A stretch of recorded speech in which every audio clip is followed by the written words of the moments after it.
Kaleshwaram project కోసం BRS ప్రభుత్వం 1.25 లక్షల కోట్లకు బడ్జెట్ను పెంచిందని అన్నారు డిప్యూటీ సీఎం బట్టి విక్రమార్క. లక్షల కోట్లు ఖర్చు పెట్టి ప్రజల సొమ్ము దోచుకున్నారని ఆరోపించారు. కాళేశ్వరం ప్రాజెక్టును అత్యంత ప్రమాదకరంగా కట్టినట్లు డ్యామ్ సేఫ్టీ అథారిటీ చెప్పిందని గుర్తు చేశారు. ఆనాడు కాంగ్రెస్ ఎస్ఆర్ఎస్పీ ఎల్లంపల్లి, నాగార్జున సాగర్, శ్రీశైలం, జూరాల ప్రాజెక్టులు కట్టినా ఇప్పటికీ చెక్కు చెదరలేదన్నారు. అప్పుడు ఇప్పుడు ప్రాజెక్టులు కట్టింది ఇంజనీర్లే అన్న బట్టి ఎవరి పనిని వారిని చేయనిస్తే కాళేశ్వరం కూలిపోయేది కాదని చెప్పారు. కాంగ్రెస్ పార్టీ అధికారంలోకి వస్తేనే న్యాయం జరుగుతున్నటువంటి ఆలోచనతో కాంగ్రెస్ పార్టీ ఎన్నికల్లో ఓట్లేసి గెలిపించి దీవించి మా కోసం ఆలోచన చేయండి అయ్యా అని మమ్మల్ని కూర్చోబెడితే నిత్యం ప్రజల కోసం 18 గంటలు పనిచేస్తున్న ఈ ప్రభుత్వం ఈరోజు ప్రజల పక్షాన నిలబడ్డది. ప్రజల పక్షాన నిలబడి ప్రజాప్రభుత్వంగా పనిచేస్తూ ఉంటే ఈరోజు ప్రజల పక్షాన కాదు పాలకుల పక్షాన ఉండాలి కదా అని అవాకులు చవాకులు పేలుతా ఉన్నారు. ఇప్పుడే శ్రీధర్ బాబు గారు చెప్పినట్టు ఈ గోదావరి నది పైన కట్టినటువంటి కాళేశ్వరం పేరు మీద కేవలం 38,000 కోట్లతో అయ్యేటువంటి ప్రాజెక్టును రీడిజైన్ చేసి 1,25,000 కోట్లకు పెంచి చివరికి 1,00,000 కోట్లు ఖర్చు పెట్టి దేనికి పనికి రాకుండా అది కుంగిపోయేటట్టు చేసి రాష్ట్ర ప్రజల సొమ్మునంతా దోపిడీ చేసి ఇంకా సిగ్గు లేకుండా కాళేశ్వరం మేము బ్రహ్మాండంగా కట్టామని చెప్తా ఉంటే నవ్వాలో ఏడవాలో అర్థం కావట్లేదు. కాళేశ్వరం గురించి మేము చెప్పాల్సిన అవసరం లేదు. కాళేశ్వరం ప్రాజెక్ట్ దగ్గరికి వెళ్ళి కుంగిపోతున్నటువంటి బ్యారేజీల ఫోటోలు తీసి బయటకి ఇచ్చింది ఈ రాష్ట్ర జర్నలిస్ట్.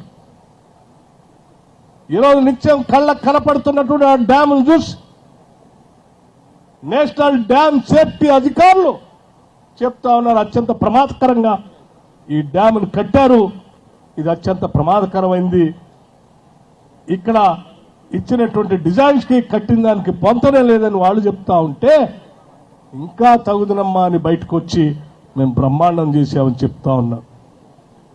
నేను అడుగుతా ఉన్నాను, ఆనాటి కాంగ్రెస్ ప్రభుత్వాలు కూడా కట్టాయి. ఎస్ఆర్ఎస్పీ కట్టింది శ్రీరామ్ సాగర్ ప్రాజెక్ట్ ని, కొద్దిగైనా పగులొచ్చిందా? శ్రీపాద ఎల్లంపల్లి ప్రాజెక్ట్ కట్టారు అదే గోదావరి నది పైన, ఏ ఇబ్బంది రాలేదే? ఆనాటి కాంగ్రెస్ ప్రభుత్వాలు కట్టాయి నాగార్జున సాగర్ డ్యామ్ ని, ఏం ప్రమాదం కాలేదే? ఆనాటి కాంగ్రెస్ ప్రభుత్వాలు కట్టాయి శ్రీశైలం డ్యామ్ ని, ఏ ఇబ్బంది కాలేదే? ఆనాటి కాంగ్రెస్ ప్రభుత్వాలు కట్టే జూరాల ప్రాజెక్టుని, ఏం ప్రమాదం రాలేదే?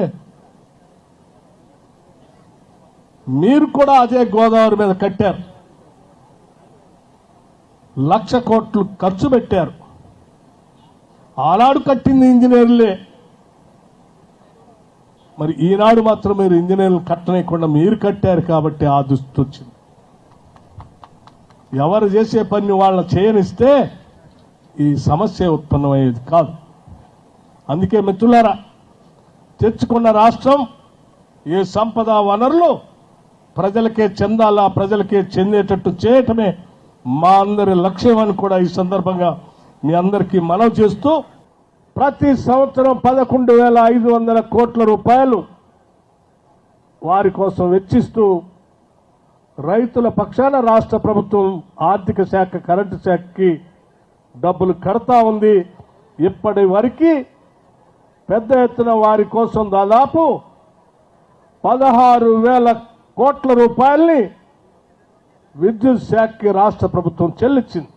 అలాగే ఇప్పుడే నేను ఇక్కడున్నటువంటి సీఎండీ గారిని అడిగాను, భూపాలపల్లి శాసనసభ నియోజకవర్గంలో ఉన్నటువంటి కుటుంబాలు, ఆ కుటుంబాలకు సంబంధించినటువంటి ఉచిత కరెంటు 200 యూనిట్ లోపల ఎంత ఇస్తున్నాం, ఎంత చేరుతా ఉంది అని అడిగితే 50,000 కుటుంబాలకి ఈ శాసనసభ నియోజకవర్గంలో 200 యూనిట్లు ఉచిత కరెంటు అందిస్తా ఉన్నాం.